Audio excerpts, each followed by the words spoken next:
Hey guys, this is OddOneGaming. This is going to be another Dragonheir SilentGods video. In today's video, I want to talk to you about what I believe to be the top 15 best epics in the game. For those of you that do not know, we already have this beautiful tier list that we've worked on. Me, Scratch and Sky Asterix have worked on this one for quite a few hours. Then, we're constantly updating this, we're constantly editing. Then we have the amazing Stewie that compiled it and made it like in this beautiful mode that it looks right now. So basically I had to look through this one, then I had to look through the game, and I chose the 15 people that I want to talk about, because if we just click epic, you're gonna see these are all the epics, how we rated them and all that, and then the overall ratings over here. So some of them I chose from the overall rating that they got, but other ones, they might not be at the top here, but maybe, I don't know, maybe I just have an affinity towards those ones. I like them and I put them in the top. So yeah, there might be some people that you guys might find amazing because they helped you on your account. That does not mean that your heroes are bad because they're not on my list. Like I said, most of them are just there because they deserve to be on the list, or some of them might be like, I don't know, maybe 2 or 3 that I really like and I just put them on the list personally. But let me move myself to this corner and let's start. Okay, so I'm gonna start with the one that is arguably the #1 best epic in the game, but it's a slight margin with some other ones, and that is going to be, if I can find them, I think it's towards the bottom, is going to be Voresh. Okay, he's arguably a legendary in disguise because his kit just brings a lot of things. Okay, so let's just start with the passive. Heals the ally with the lowest HP by 70% attack when dealing damage. This effect will only trigger once when dealing damage to multiple targets.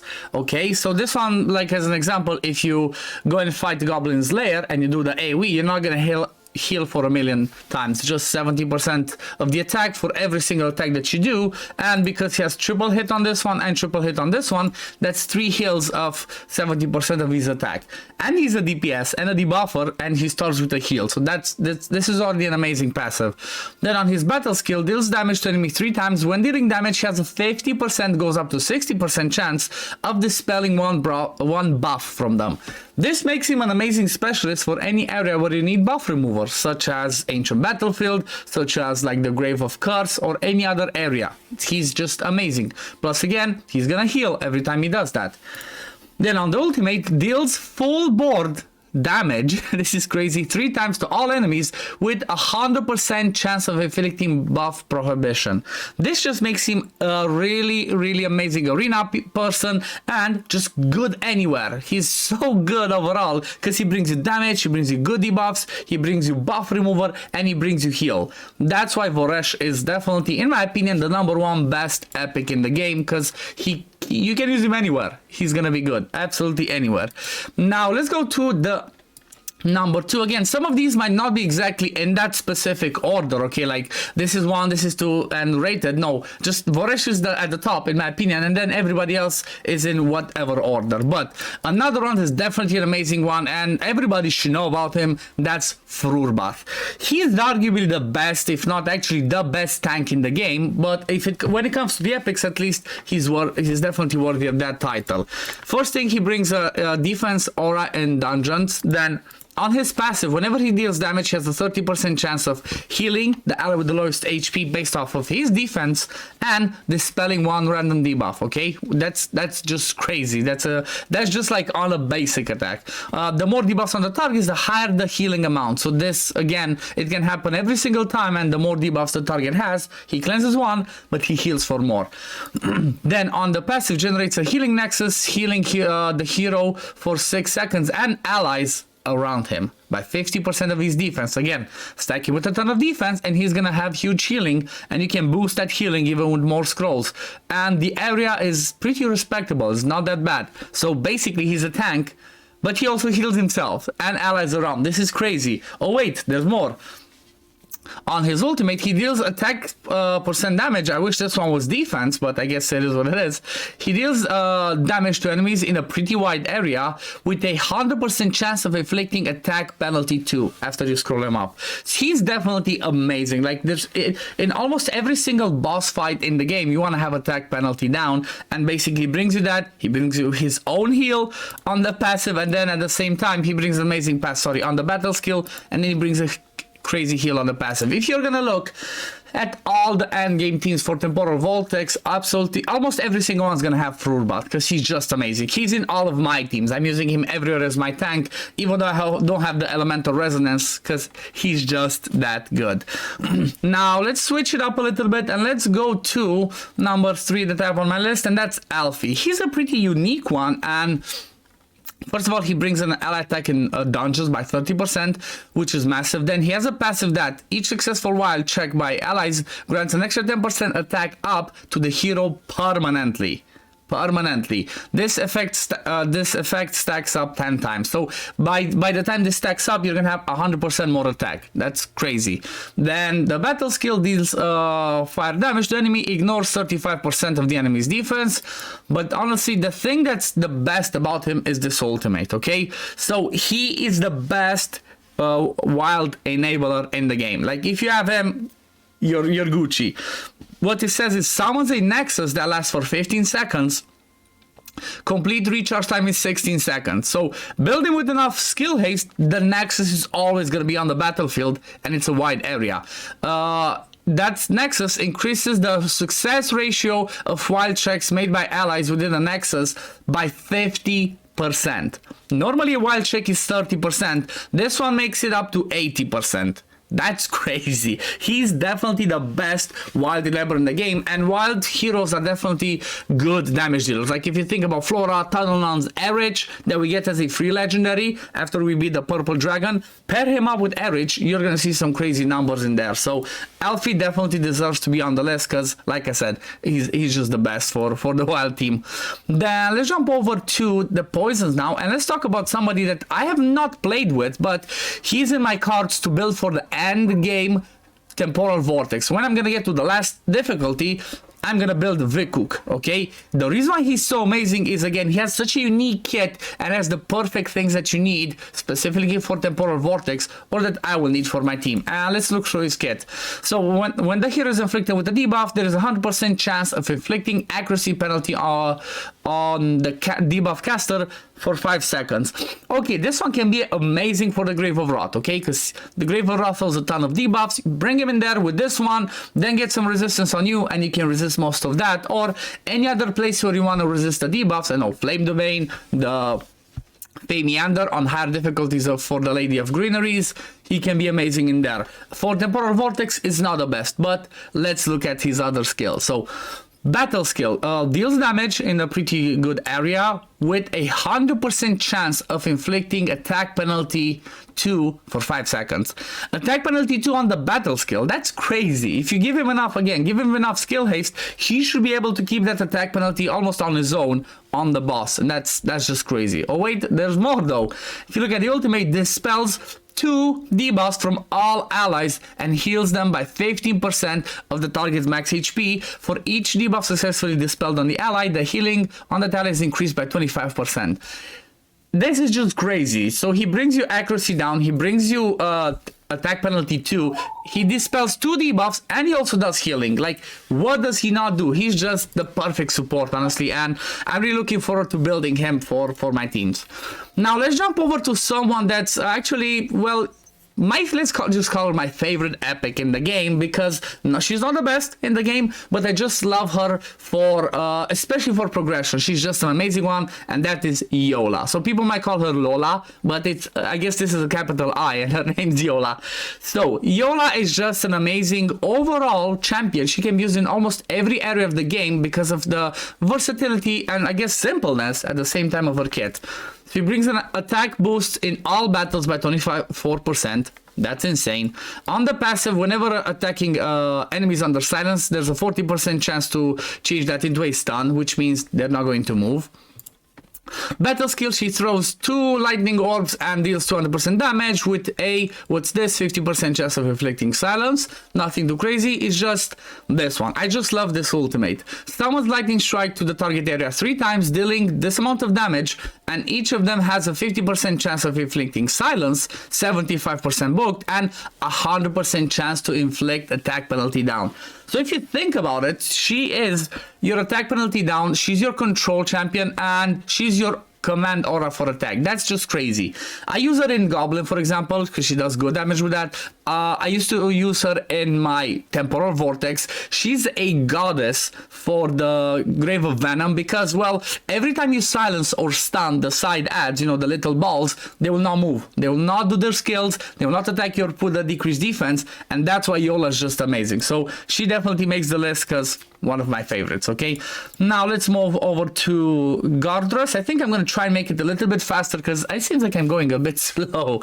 But yeah, so Gardris brings a resist in all battles by 40. This is pretty amazing. The passive, whenever somebody debuffs him, he has a 25% chance to remove it and give himself 25% ultimate energy.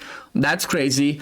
Battle skill, again, attack penalty 2 down on the battle skill, 100% chance to land. That's massive. He deserves to be on the top just because of that. Attack penalty is extremely important for most boss fights.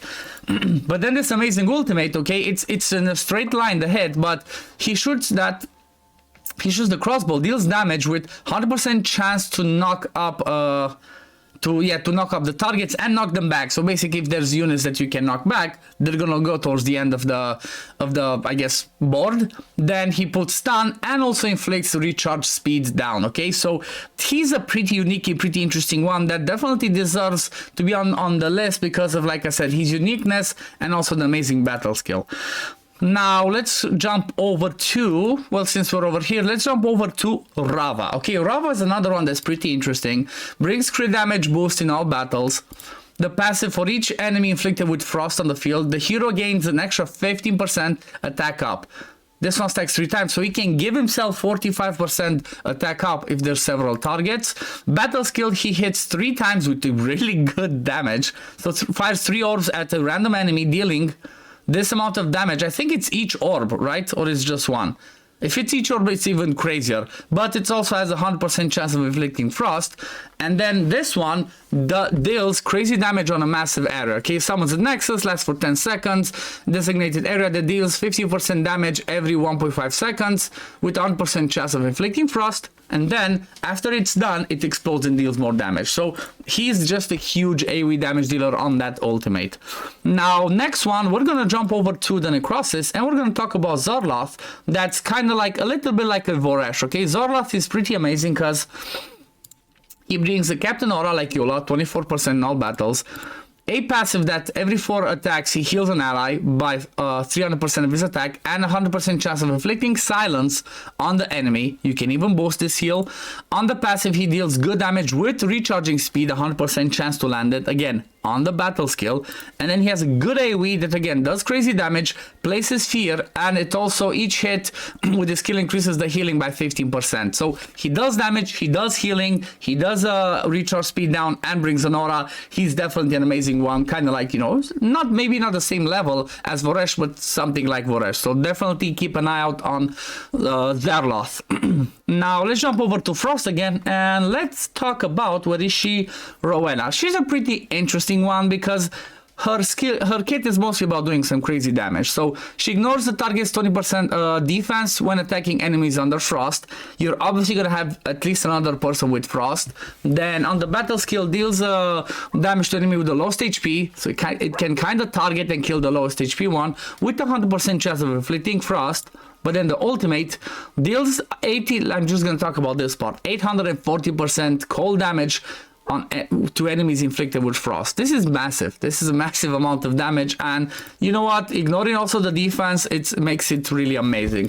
Just want to have a quick mention, the people that I'm talking about in this tier list that are kind of like, you know, Frost, Wild, or Dauntless, I presume that you have at least one person, because if you do not have the pairing, the right synergies, almost none of these ones are going to be good. So definitely keep that in mind. Okay, now let's move over to the Radiant and let's talk about one of the ones that I'm looking forward to pull, and that is Garious. He's one of the newest tanks that was added, and he's just absolutely insane. He's just crazy. He brings a defense in all battles aura by 24%.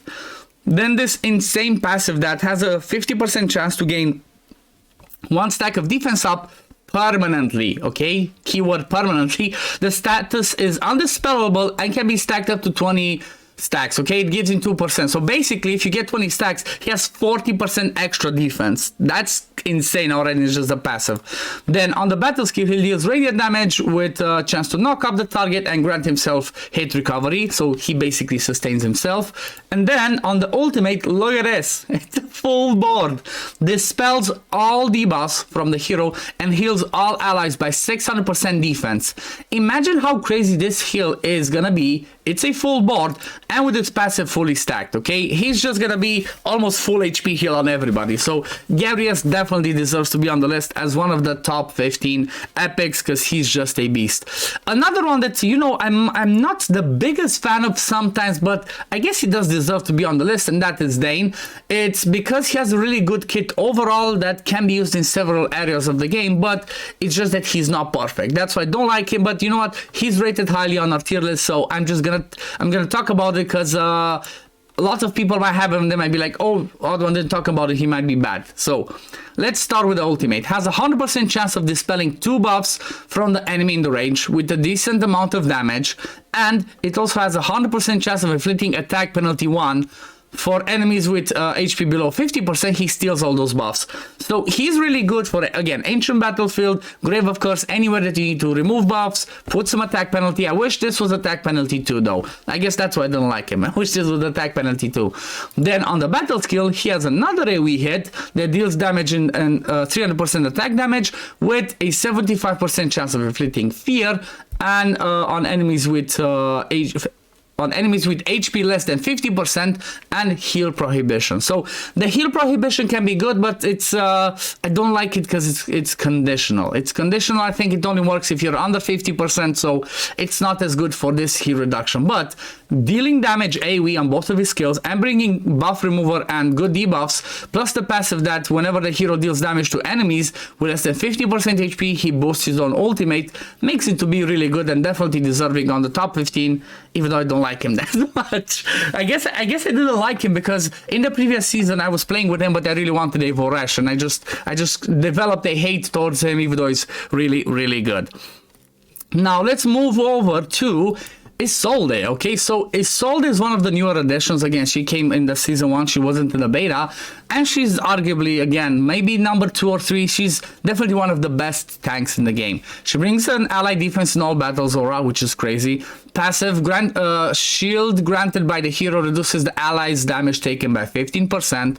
So straight up damage mitigation if she does her heals. And guess what? On her ultimate, she deals damage based off of the attack and max HP to enemies with 100% chance of inflicting attack penalty down, and grants them a shield based off of max HP. But guess what? It's her max HP, okay? Because it just says max HP, it doesn't say targets max HP. It means you just stack her up with a ton of HP, and you're going to be having some huge shields and benefiting of this passive, and you're never gonna die. I mean, you're eventually gonna die if it's Vortex, but you know, she can make your team really tanky. Also on the battle skill, she brings another hit that deals damage based off of attack and max HP, and grants defense up to allies in range. Again, she gives defense up on the battle skill. If you think about it, in Temporal Vortex, if she's the one that's like in the middle, because you're gonna have everybody grouped up, you're gonna have defense up, you're gonna have shields, you're gonna have attack penalty down, and you're gonna have damage mitigation, plus, oh wait, she also brings an aura. She's definitely a god tier tank, definitely in top 3 tanks in the game. I'm gonna make a tier list for, like, you know, I think top 5 tanks, DPS, and supports at the later stage, but for now, let's move on to the next one. And for this one, I think I'm just gonna keep it a little bit simple with Horus. He's straightforward, gives enlightenment in all battles, okay? Passive, whenever the hero deals damage to enemies under poison, he will get extra crit rate.